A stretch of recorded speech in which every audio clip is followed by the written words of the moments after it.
Good evening, all engineers, ladies and gentlemen.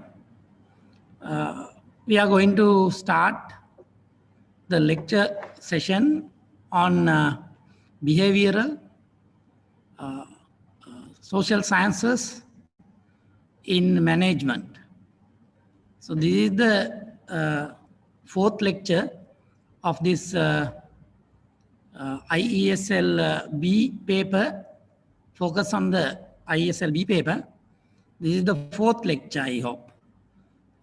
So we will discuss this subject matter as per the subject headings given by IESL to focus them to prepare their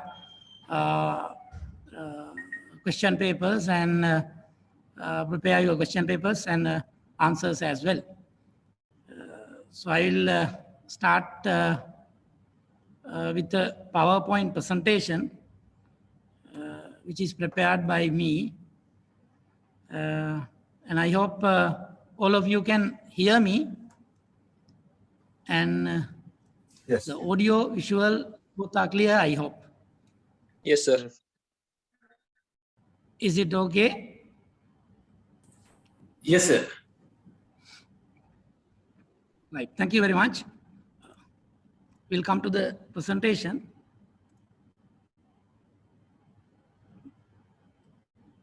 Please go to the first slide.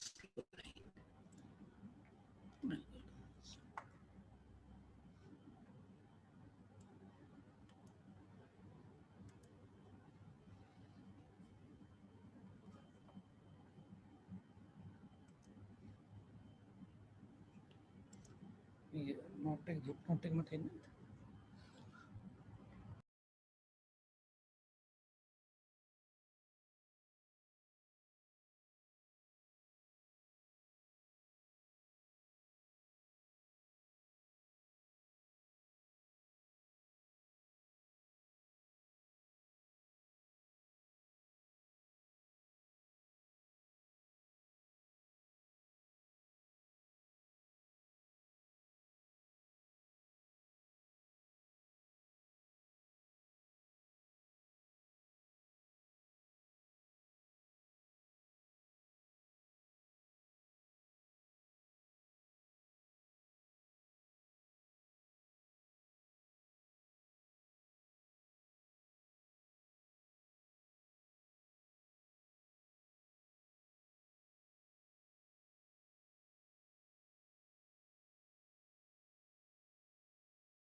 Right, we will come to the PowerPoint presentation. Our subject heading is behavioral and social sciences in management.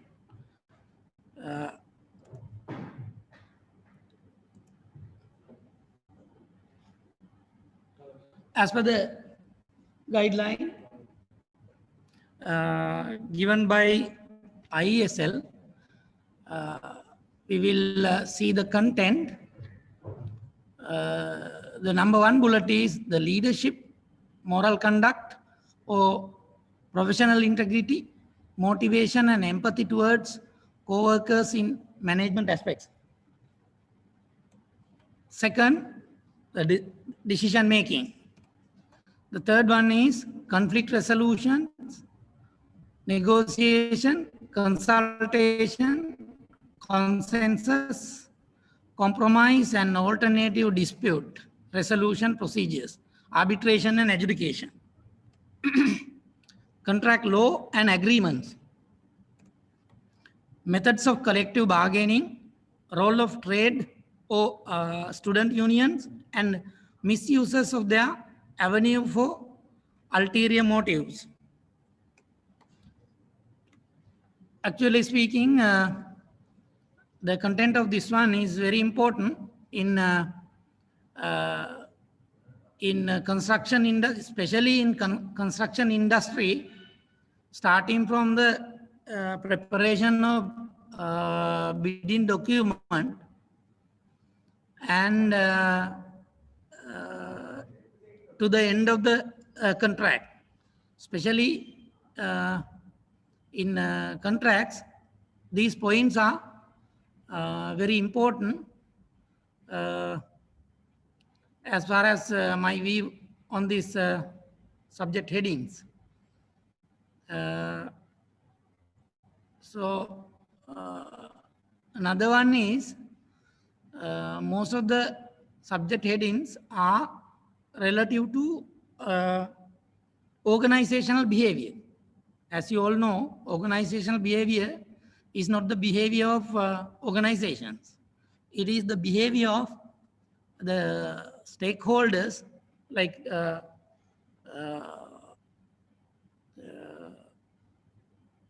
very prominently the employees, the behavior of employees in an organization.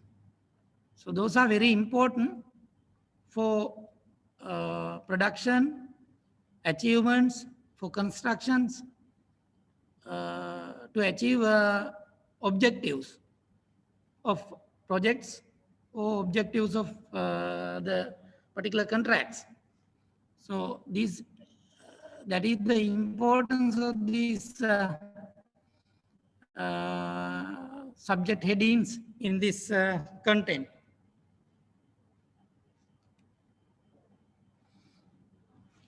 Now the first is leadership. Again, give me 2 to 3 minutes.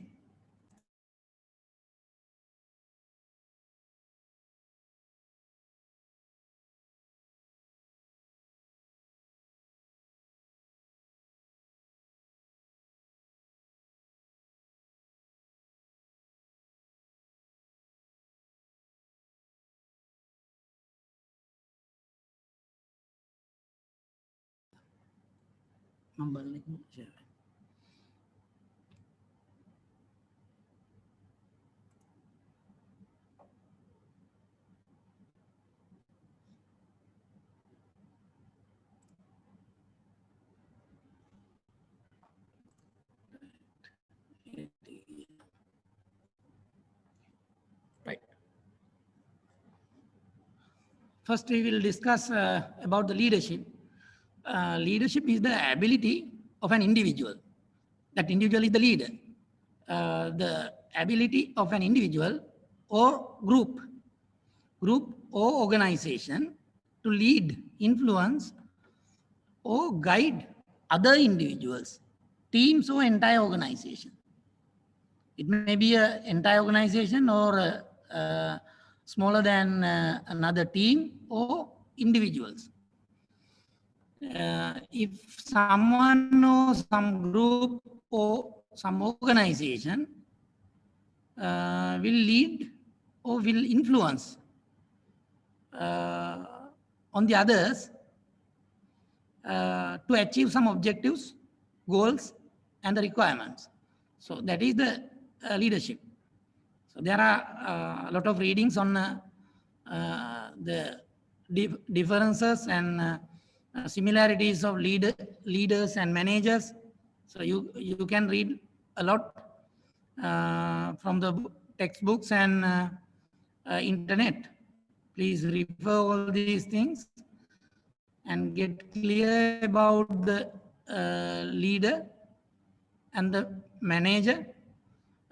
Those are very important in an organization. This leadership is a contested term. Different readings are available in different parts of the world. So that we have to keep it in mind. It's actually a process of social influence, enlist the aid and support of others, common and ethical task.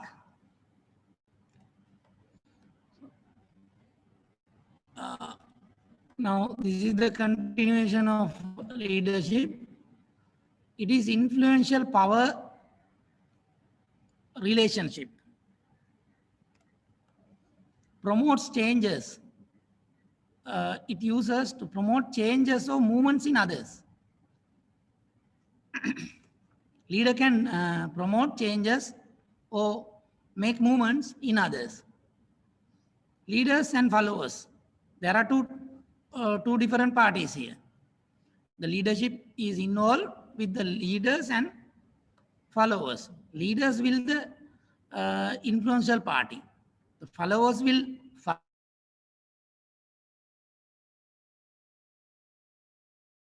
follow the orders. So something possessed or owned by one individual due to their role and authority. Something possessed or owned by one individual due to their role and authority. Found at all levels, institutions or organizations. If you take an organization, the topmost in the management structure, you have the CEO, Chief Executive Officer. Or he's the number one leader in that organization structure. But middle level, if you go to middle level, there are number of leaders. So we can find leaders at all levels in institutions, organizations. So studies of leadership. You have seen, you know, you read some, already you read some books on leadership. So there are a lot of studies. Based on that studies, there you can find many theories.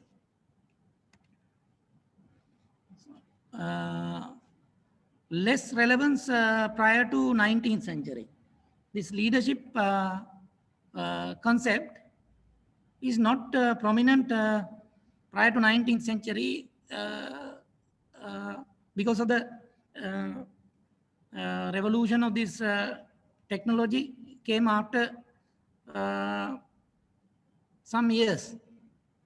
It is continuously progressing, and different styles you can find, leadership styles.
Now we will discuss some theories of leadership.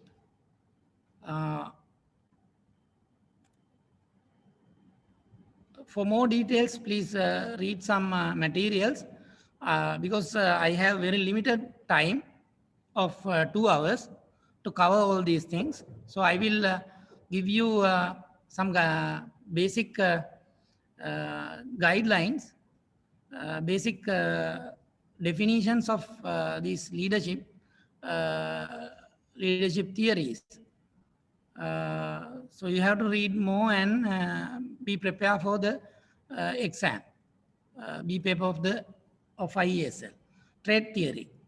The trait theory of leadership states that the certain natural qualities tend to create good leaders. That means the focus is here leaders are by born or some. That kind of idea is here. Now see, natural qualities tend to create good leaders. So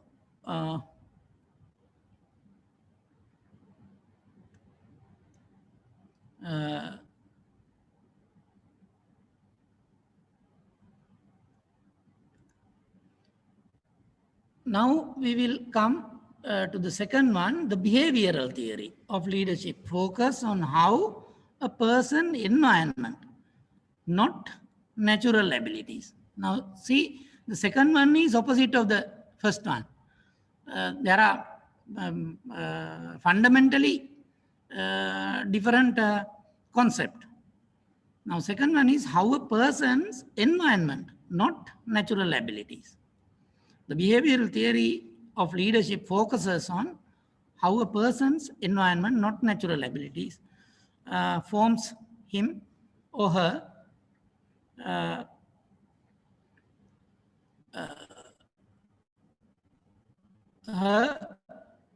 to transform into a leader. One of the key concept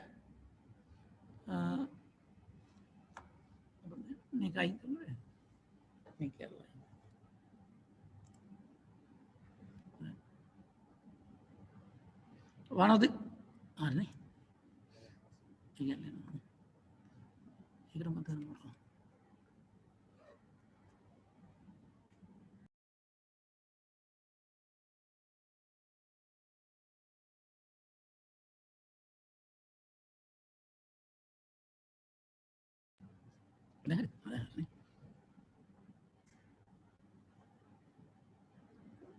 okay, now we are here. Sorry for the delay. I have some technical issues.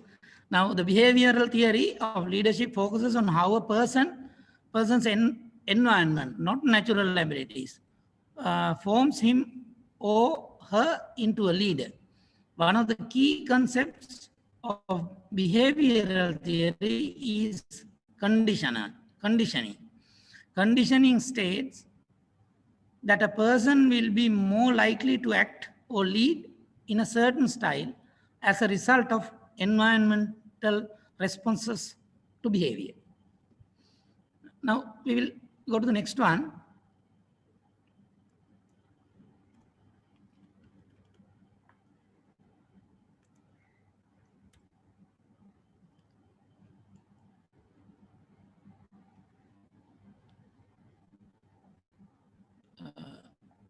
The next one is the situational theory of leadership.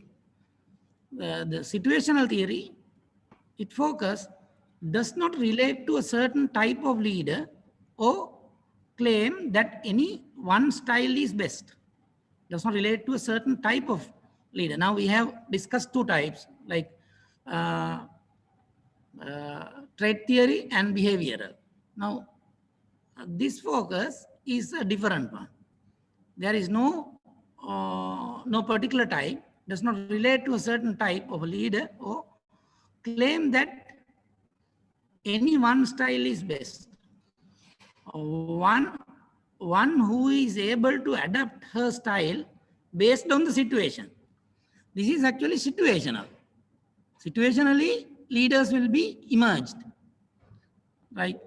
They may respond to a situation by commanding, coaching, persuading, participating, delegating, or however they think is necessary. Situation leaders are defined by their flexibility. Now, slowly we will go to the next one. Now, contingency theory.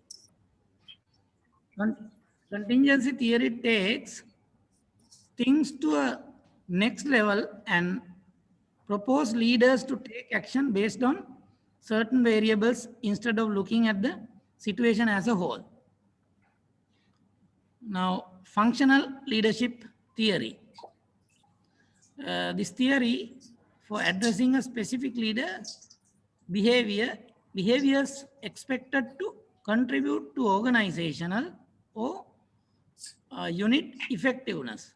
This theory argues that the leader's main job is to see that whatever is necessary to group needs is taken care of. Thus, the leader can be said to have done their job well when they have contributed to group effectiveness and cohesion. So there are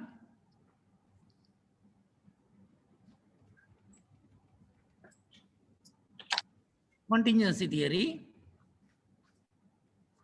takes things to the next level and proposes leader to take action based on certain variables. Functional leadership. Huh? Oh.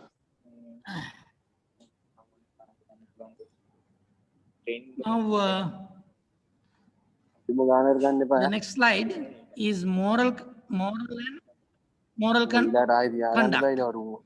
The moral conform to the social norms driven by personal beliefs and values, common morals that most people agree.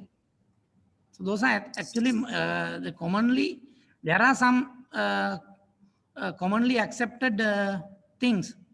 Those are called common moral that most people agree. Moral conduct concerns individuals who act and portray themselves.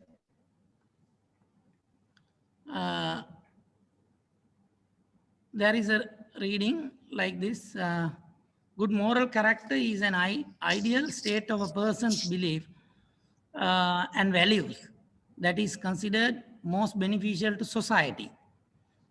Actually, we all are working in the society. So, good moral character can be assessed through the requirements of Vitreous Act by the principally evaluated negative conduct.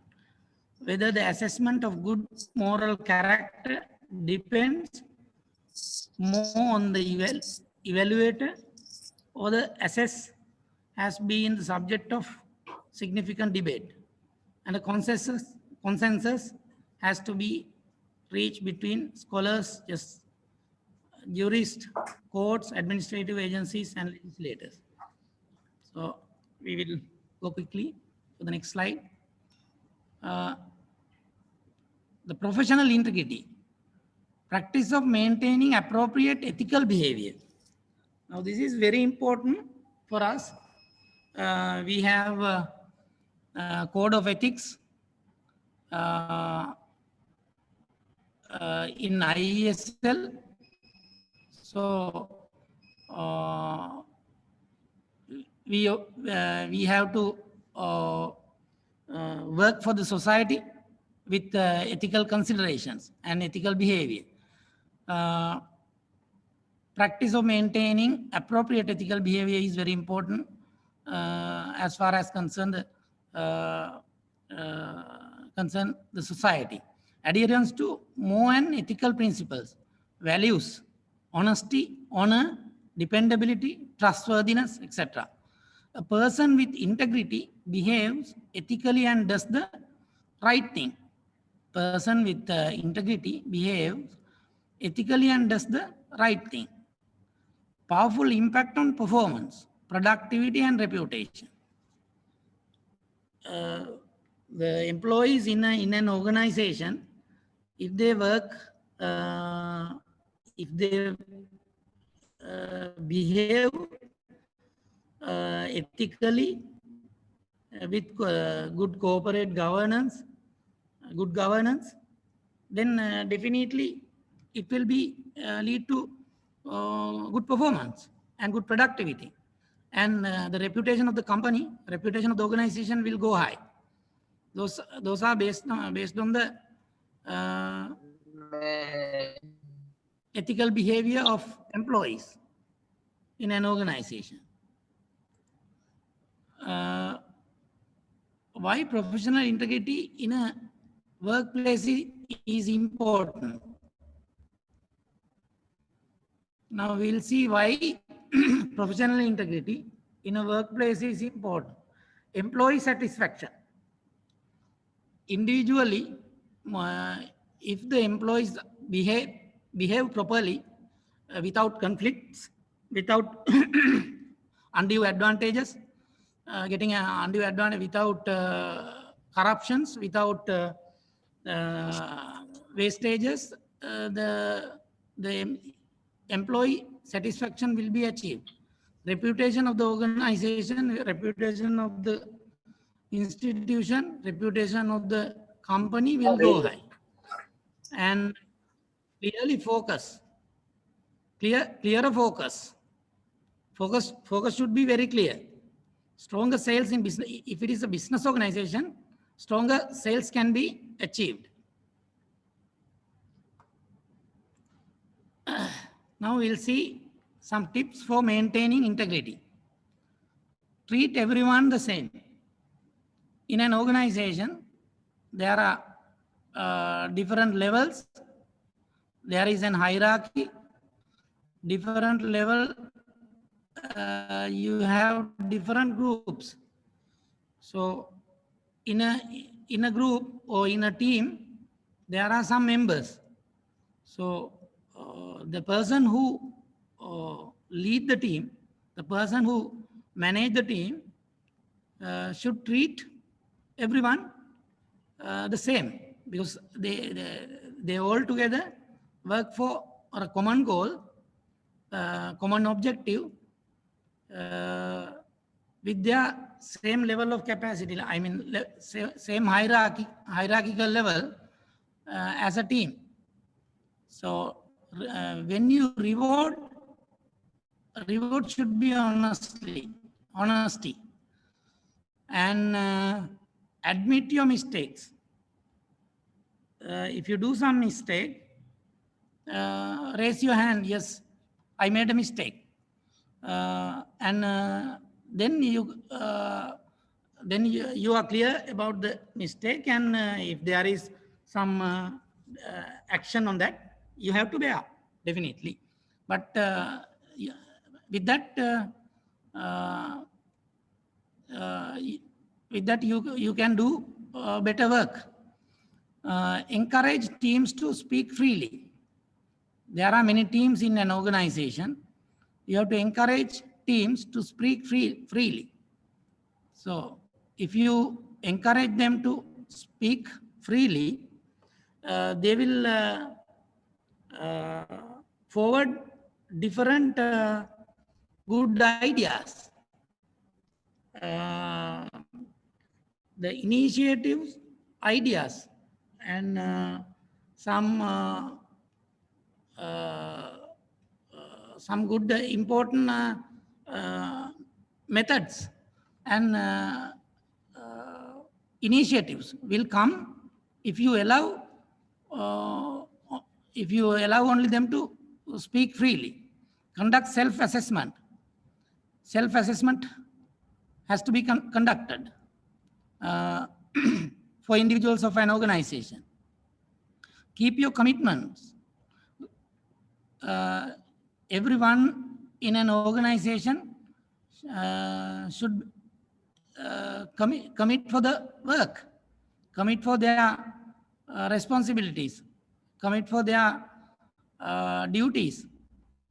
So then you can maintain the integrity of the organization. Keep your put in maximum effort. Now you can't say that I will get this much only and I can work accordingly. No, that is wrong. If you are in an organization, you are working in an organization, you have to give your level best output to the organization. Then only you will, if the organization will achieve things, then only you will get more things. Otherwise, you don't get. So put your maximum effort to the organization. The next one, motivation and empathy towards co-workers in management aspects. Motivation. Now, motivation is the reasons for acting or behaving in a particular way. Now, different people will behave differently as per their position. Now you learn about Maslow's needs hierarchy theory, uh, XY, X and Y theory. So there are many theories of motivation. I'm not going to discuss in detail. I will outline the headings only, and please read some material to prepare this B paper under this subject. Motivation theories, the study of understanding what drives a person to work towards a particular goal or outcome. Motivation theories, the study of understanding what drives. There are different drives a person to work towards a particular goal or outcome. Empathy. What is empathy? Ability to perceive and relate to the thoughts, emotions, or experiences of others. Empathetic connections with one another. Enhance relationships and performance.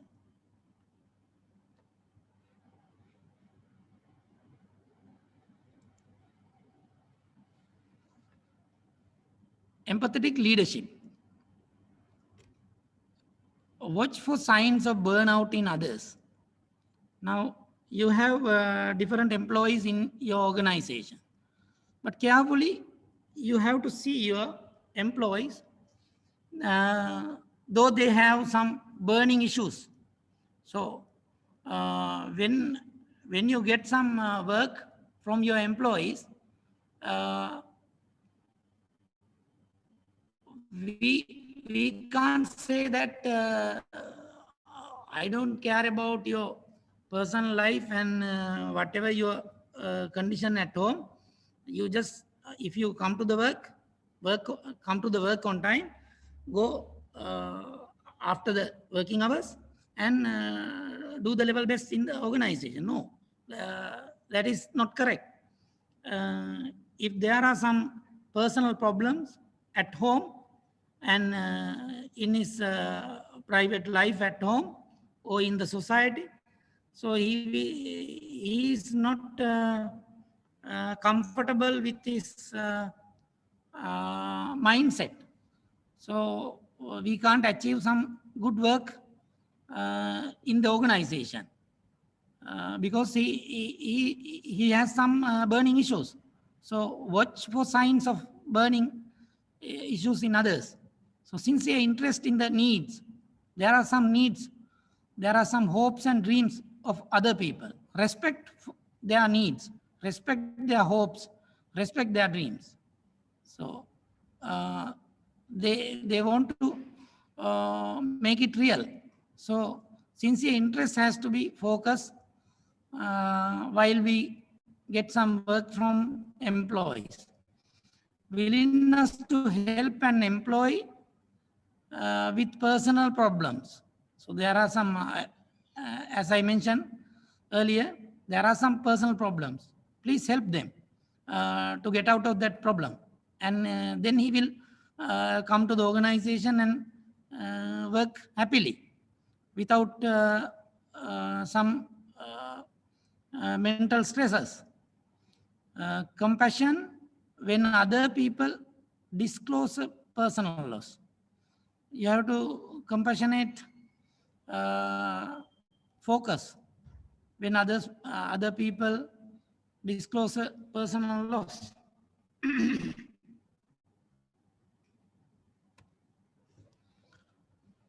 Decision making. Now, as you all know,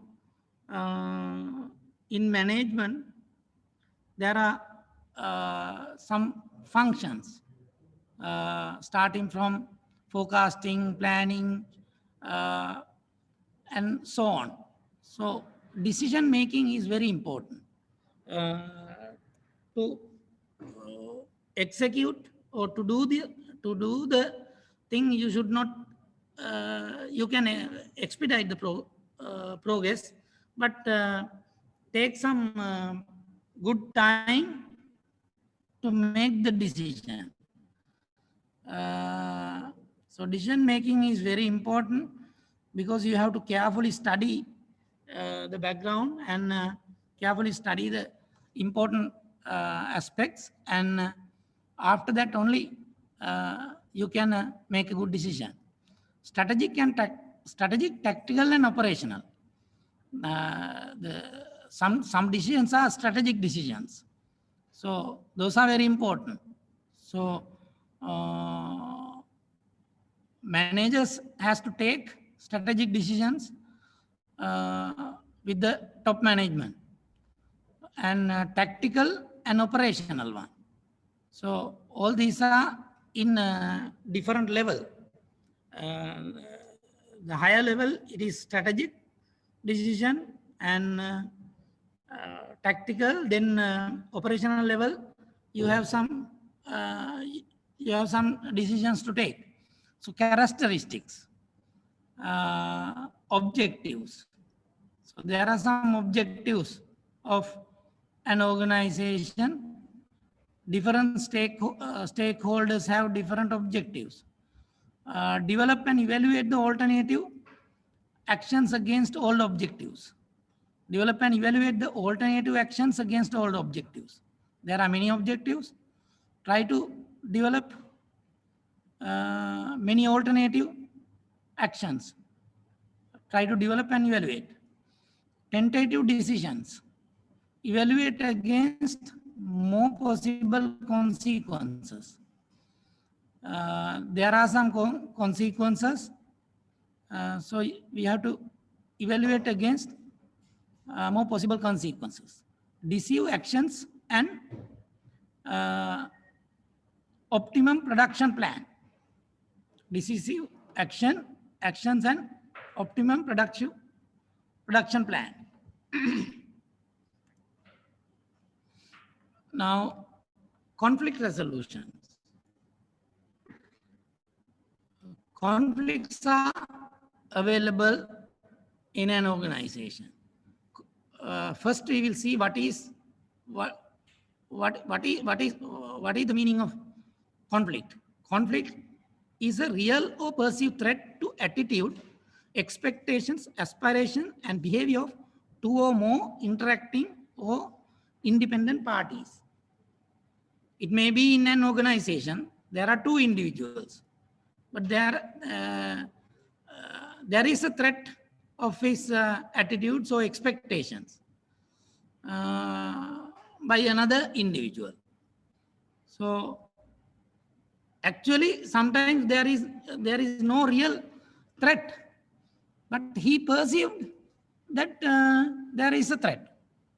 So that threat may not be a real one, but because of that, conflicts are available. So aspiration and behavior of two or more interacting or independent parties. Sources of conflicts attached with any formal or informal. They may have formal attachments or informal interrelationships. In organizations, conflicts are associated with both the ends. Ends, what do you mean by ends? Multiple objectives of the organization stakeholders, as well as means that are employed by the organization to achieve its own multiple objectives. Now, in an organization, there are two parties. One is the organization. Organization has its own multiple objectives. And in an organization, there are different stakeholders. There are suppliers, there are employees, and there are many associated parties. So they have different objectives. So those are the two ends. One is that stakeholders, employees, objectives. The other one is organizations objectives. So conflicts can be arised between those two ends. So conflict resolution. Conflict resolutions, the outcome of organization conflicts. First, we will see what is the outcome of conflicts of organization, outcome of organizational conflicts. Now, we can't say that conflicts are dangerous or it is not required to an organization. No, sometimes conflicts are very helpful to have better performance, to have better productive things. So positive outcomes are also there. Keep it in mind that there are positive outcomes. Properly resolved conflicts. There are some conflicts. If you resolve it properly, now it is a positive outcome. Then the production will go high. They are working happily. They will give good contribution to the organization. So conflicts are in such nature. Then there are some negative outcomes. If you can't resolve the problem or result of poorly or mismanaged conflict situations, so you can have negative outcomes. Approaches to conflict resolution. There are 5 basic methods to approach these conflicts to resolve. One is why we are unnecessarily entertain this conflict. Try to avoid. Very first term is avoid withdrawal. Avoidance or withdrawal. The second one is smoothing or suppression. You have to suppress the conflict. Actually, I have no time to discuss more detail of these subject headings like this conflict resolution 5 methods. By the word, you can come to know and you can read some more material and understand. The third one is accommodating. You accommodate it. Get that conflict, go into the conflict and try to resolve it. So some conflicts you can't resolve, so you have to negotiate. Then the next one is negotiation. The third and the final one is problem solving or collaboration.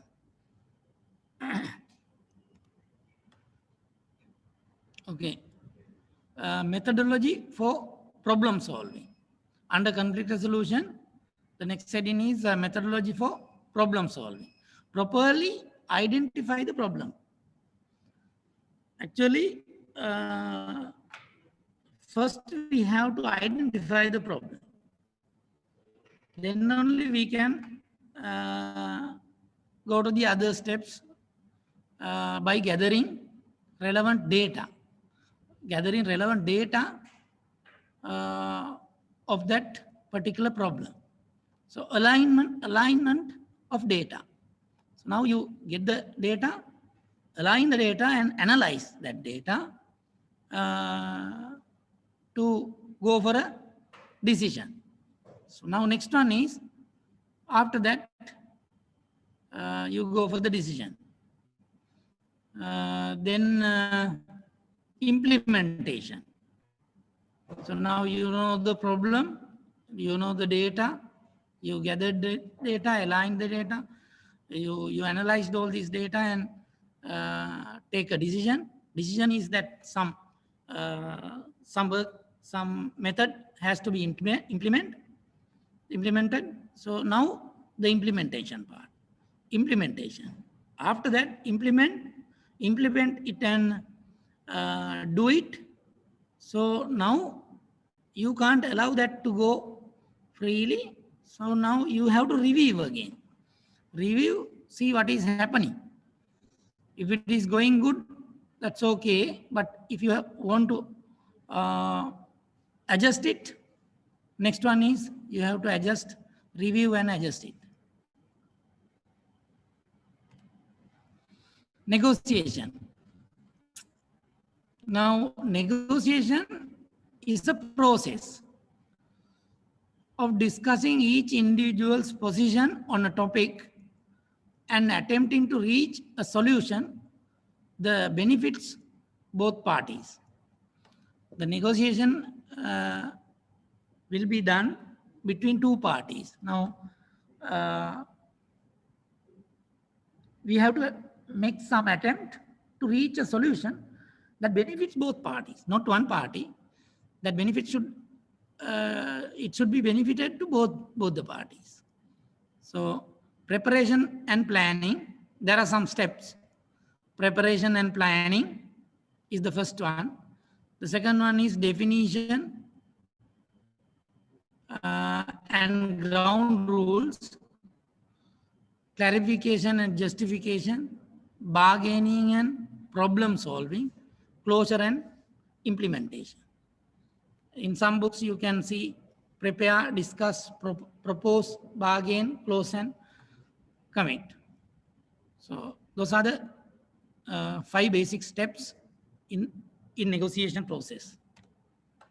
Consultation, consensus and compromise. Consultation. To hear out a person's needs and help identify a plan of attack for solving their problem and accomplishing their goals. Consultation.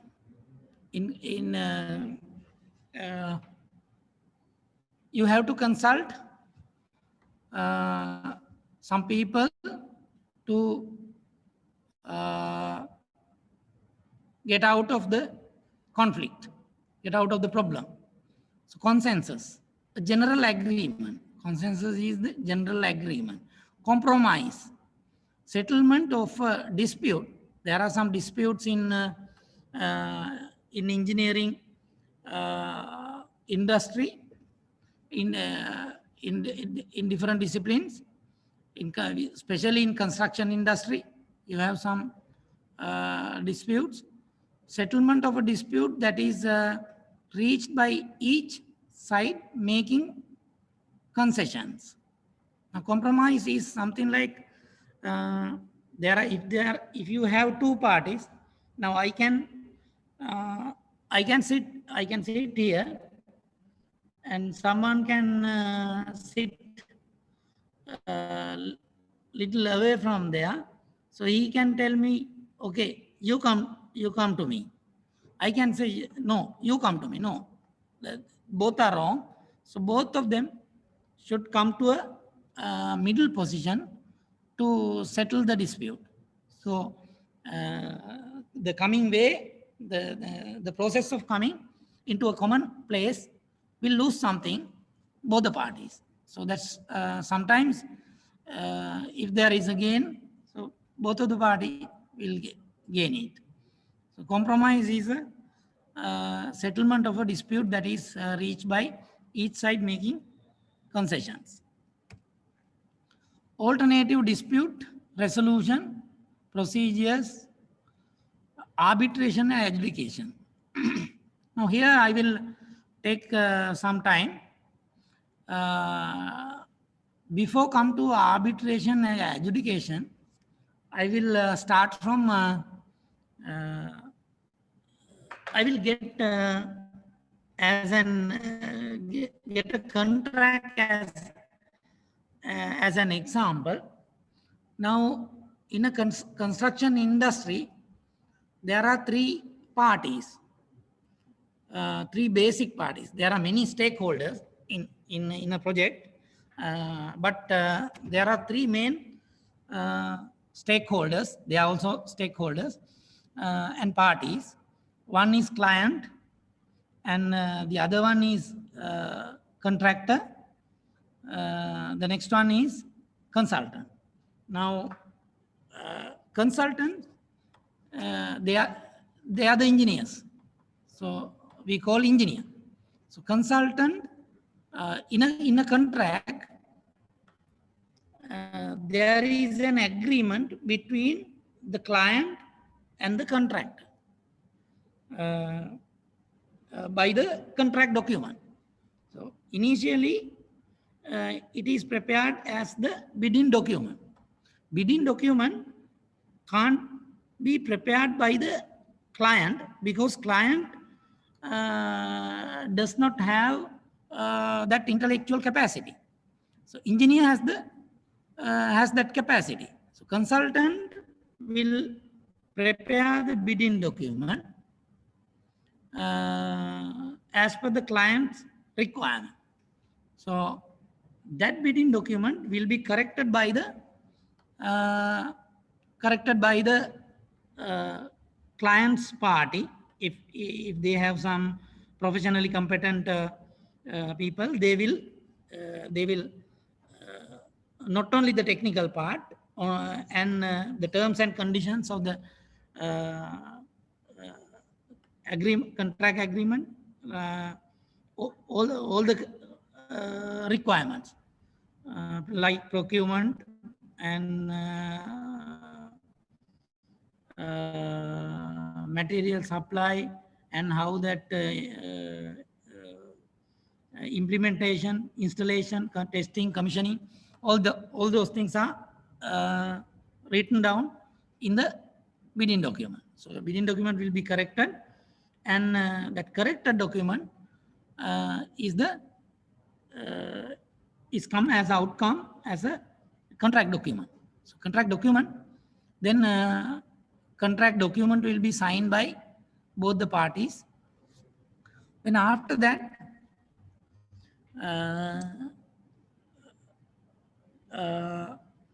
the contract, the project will be started and going ahead, and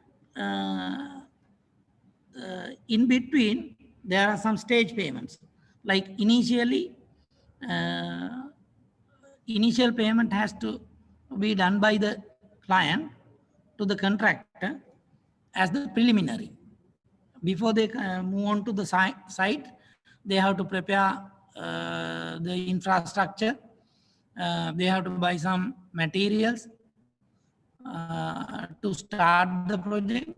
So need a preliminary payment. So then with the progress, stage wise, interim claims will be done, payments will be done. So in between, sometimes there are some disputes. So both the parties are agreed by the contract document after signing, but there may have some situations that either party has to go away from the contract and take for action against the contract, and they want to go out from the contract. So the first one, in that context, this arbitration and adjudication will be are to be discussed.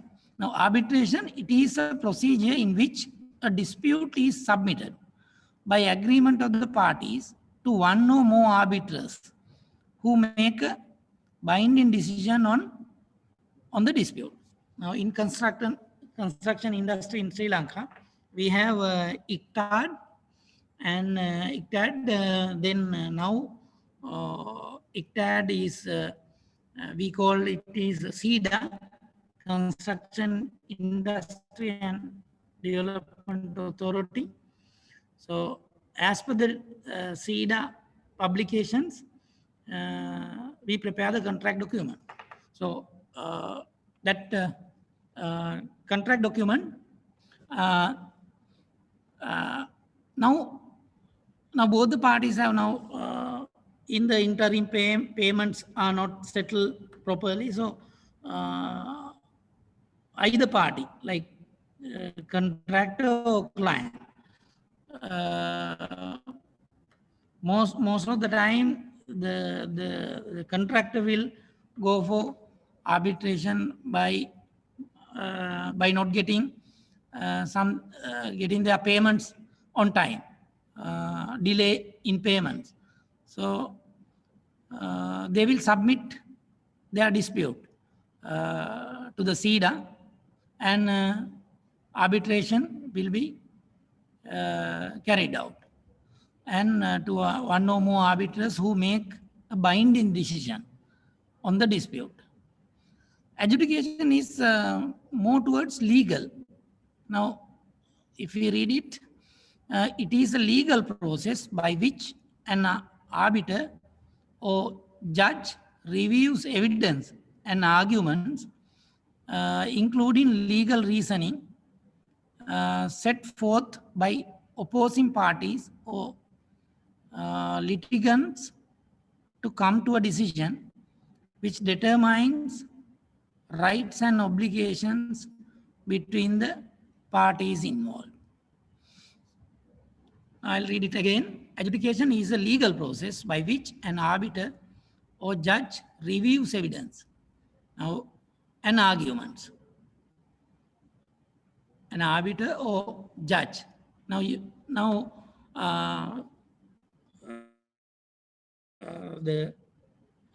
client and the contractor can appoint a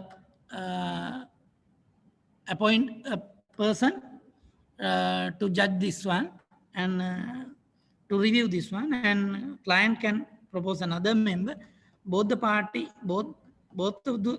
these members can appoint another one as the head of that team, and he will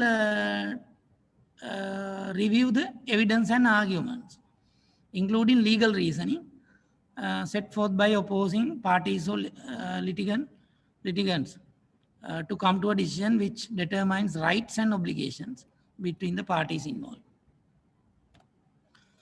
Now, contract law and agreements. Contract law. First, we will see what is contract law. An agreement between private parties creating mutual obligations enforceable by law. Mutual obligations enforceable by law. Agreements. It is the act of agreeing. A situation in which people share some opinion. People agree. An agreement or contract, what is to be done? There is an agreement that what is to be done. It is in the contract document.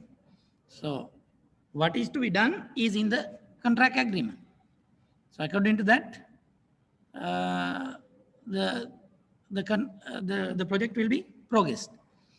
Law of contract is about the enforcement of promises. Law of contract is about the enforcement of promises. There are some promises between two parties like client and contractor. Contract is a legal enforceable agreement. It is not a simple agreement. It is a legal enforceable agreement to do what are the things to do, what are the things not to do. It is written, it is clearly available in the contract.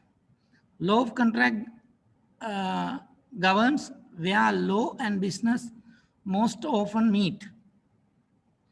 It is an idea of meeting of minds. Another saying is, it is an idea of meeting of minds. The meeting of minds means meeting of minds of client and contractor. Elements of agreement. Agreement will become a contract if the following elements are available. What are the elements? Offer, acceptance, intention, consideration, capacity. Those are very important elements required to convert that agreement into a contract. Contract means it's a valid contract. It's a legal document. So offer. Now, what are the 5 components, 5 elements? Offer, acceptance, intention, consideration, and capacity. Offer is the, now we'll see one by one, what are these things.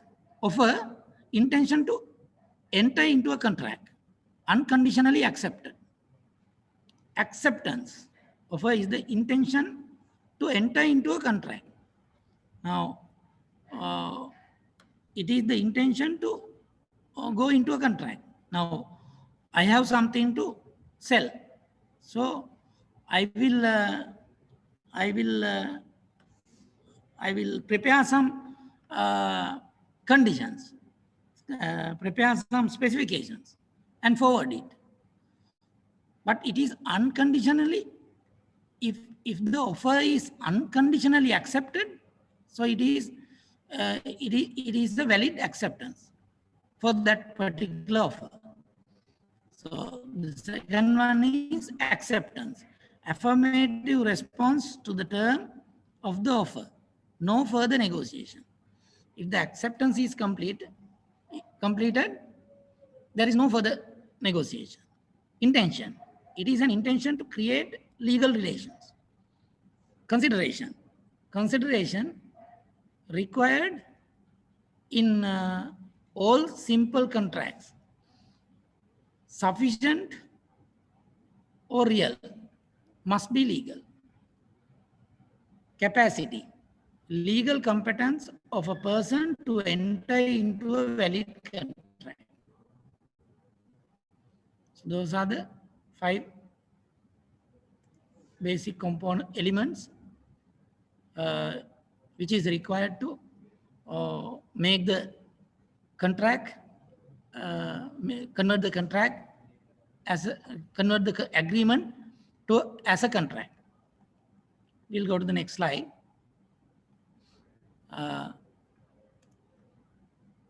Methods of collective bargaining. Methods of collective bargaining.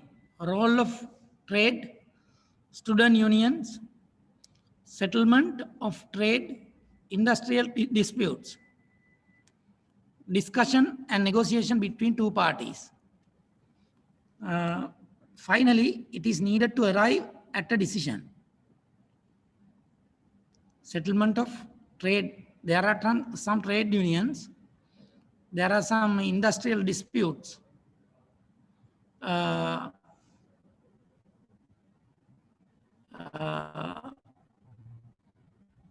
Discussion and negotiation between 2 parties. Parties is the employer and employees. Finally, it is needed to arrive at a decision. So that is the requirement to now discussion and negotiation. Now employees, I mean the collective bargaining party, the trade union or the student union, so they try to get their employer to a discussion. So that is the requirement of that requirement by collective bargaining. So after getting the discussion, now then they will go for the negotiation. Now there is a definition by ILO, International Labour Organization. Negotiations about working conditions and terms of employment between an employer, a group of employees, or one or more employers. Organization on the other, with a view to reaching an agreement. Negotiations about working conditions and terms of employment. They will negotiate about the working conditions and terms of employment between an employer, a group of employees, between an employer and group of employees. Group of employees means that is the trade union, or that is the student union, or that particular bargaining group. Employees, or one or more employers, organization. Sometimes the employer may have a number of employers, and as a group, like some companies, group of companies, like organization on the other, with a view to reaching an agreement. Negotiation, drafting. There are some steps. Negotiation, drafting, administration. After they do that collective bargaining, definitely that both the parties negotiation has to be done. So with that negotiation, that they prepare a draft. So after that draft, we have to administer that whatever the things available in the draft has to be administrated.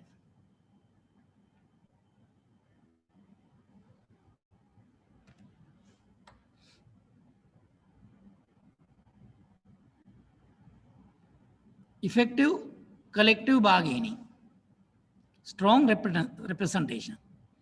Now, to do a better bargaining, they should be strong. Otherwise, the employer will not consider. So, if the group is more, if the power is heavy, then if they take some action against the working condition, there may have some losses to the organization. So the employer will consider their expectation, their requirements, the forwarded requirements. So strong representation is very much effective, very much required for effective collective bargaining. Fact-finding approach, constructive approach. Now, after that, if you see the bargaining, it is better to approach with fact-finding approach and constructive approach, not destructive approach. So unfair labor practices must be avoided. In the employee side, unfair labor practices must be avoided. Strong and enlightened management. If the management is strong, so they have enlightened vision. So if the management is good, this collective bargaining can be converted into a good thing to the organization. Agreement on basic objectives, mutual rights and liabilities should be there. Agreement on basic objectives. There are some objectives, there are some mutual rights, there are some liabilities. Proper records for the problem should be maintained. Proper records of the problem should be maintained. In this collective bargaining,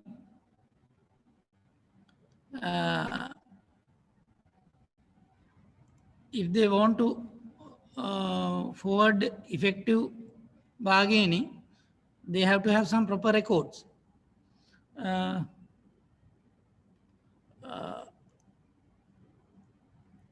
Actually, these are the points as per the guidelines given by IESL. The next slide is misuses of collective bargaining for ulterior motives. Ulterior motives means hidden reasons. Now, some people forward bargainings, collective bargainings to win their requirements like working conditions, their salary, their privileges.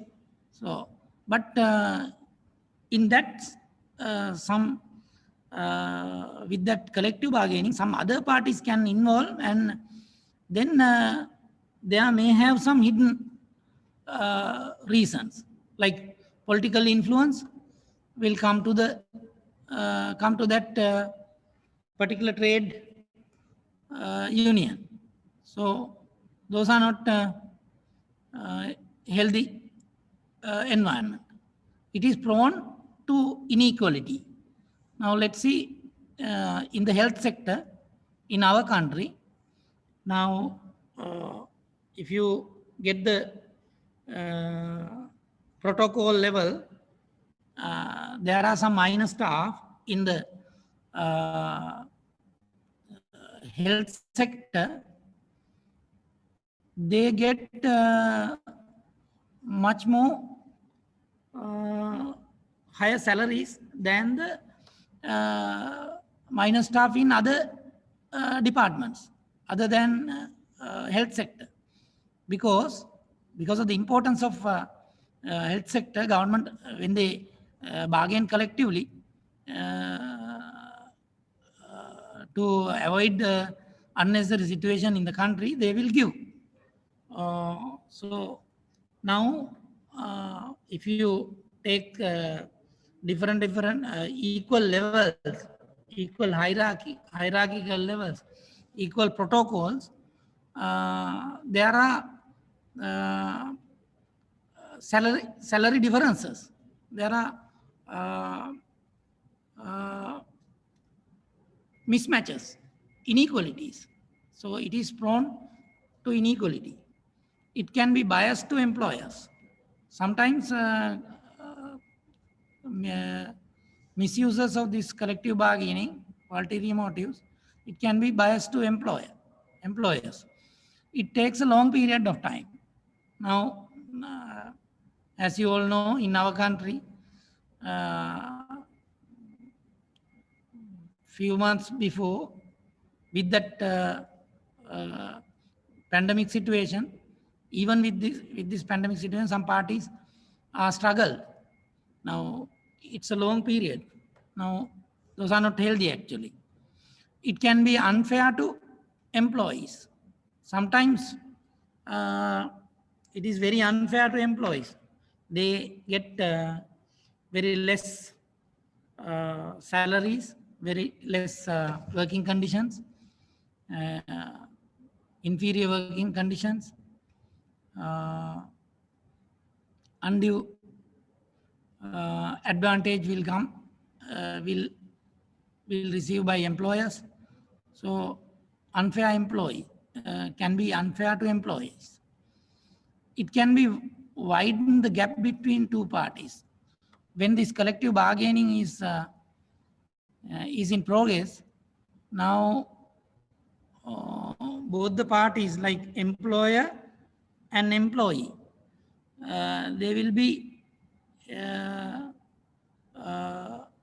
their cohesiveness will be damaged. They will apart to themselves. So gap between the parties, because some people struggle with their own working conditions, salaries, etc. Other party will the employer side, they can't give that much of salaries or benefits to the employees with their earnings. So they have some gap. That gap will be widened if they can't properly resolve this problem, dispute. So that's another thing. So actually, that is the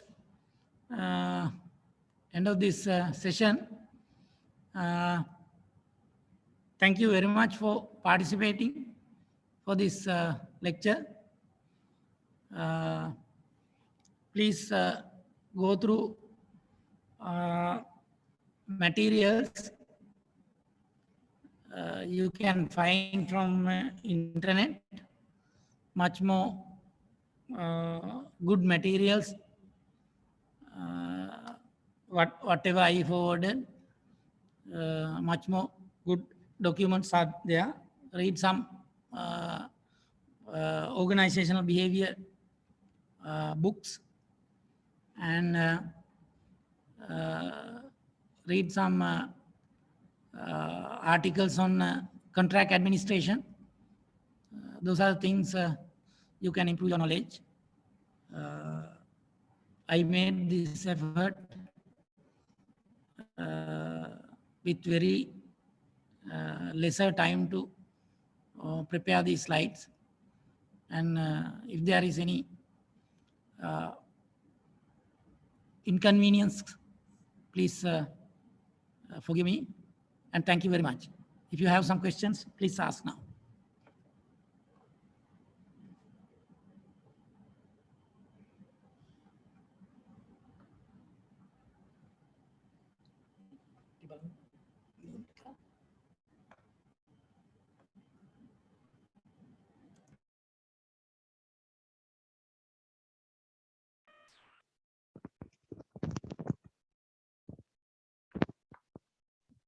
Good evening, sir. I'm Godakanda.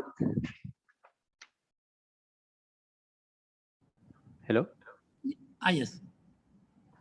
Please tell me. Sir, I have one problem in conflict management. We have 5 styles to resolve any conflict if it occurs. Yes. And it is difficult to differentiate the 2 methods of compromising and collaborating. And can you explain it with taking one problem, how we can have a solution in both the way, compromising and the collaborating? Right. Please raise your question again.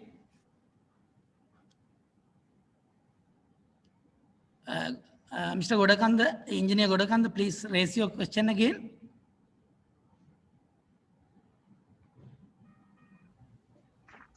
Sir, in conflict management, there are 5 styles to resolve if any conflict occur.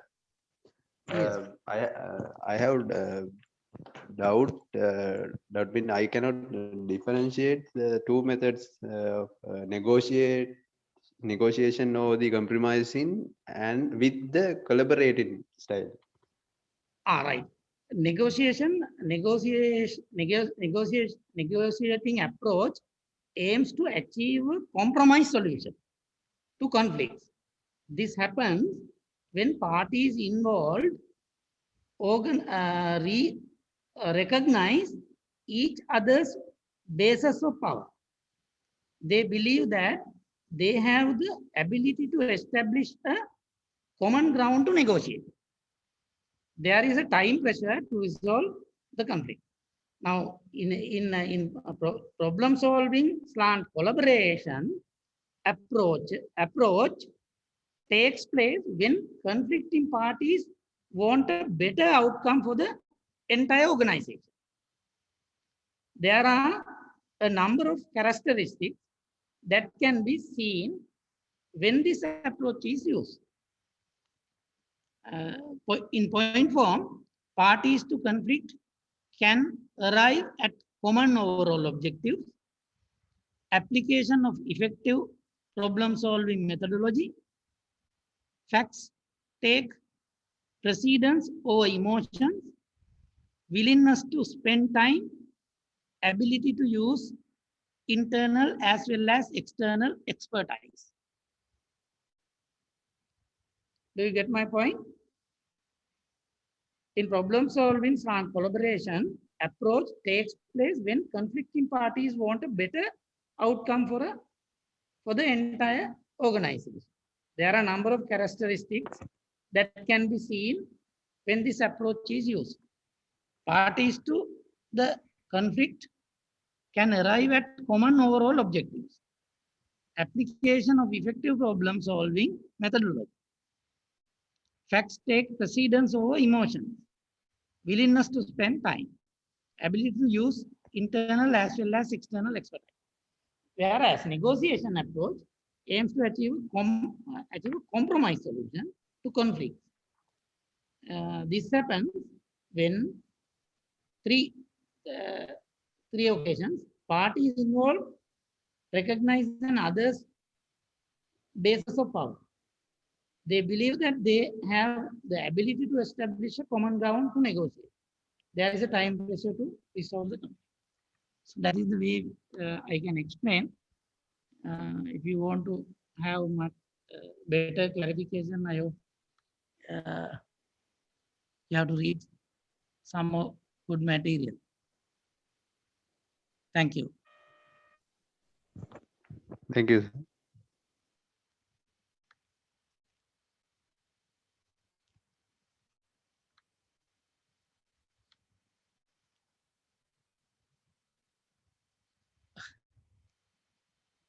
As there are no other questions, we will wind up this session. And I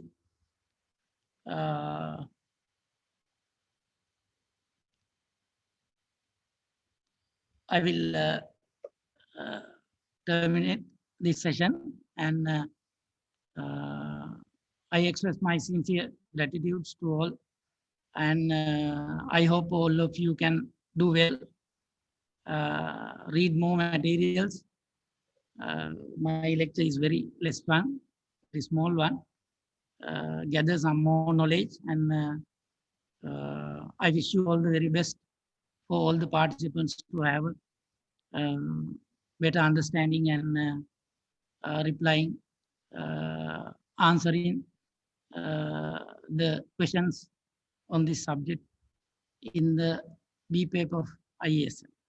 Thank you very much. Good night. Thank you very much, sir.